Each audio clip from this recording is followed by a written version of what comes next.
أحلى حاجة في انتهاء العلاقات اللي مش ليها هدف، الطعنة الأخيرة هي دي اللي بتخليك طالع من العلاقة مرتاح ومتعلم الدرس كويس.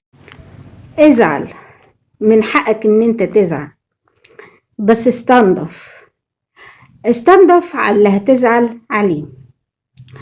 الغالي بس هو اللي بيتزعل عليه ومنه، وتعلم ان قلبك غالي ولا تعطيه غير اللي الانسان الغالي اللي يستحقه وبس، وديله.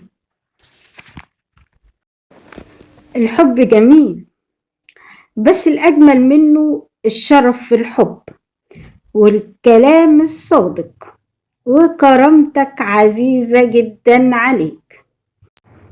خلي اللي يخسرك ما يعرفش يرجعك تاني، واللي يقلل من قيمتك هو اللي قليل.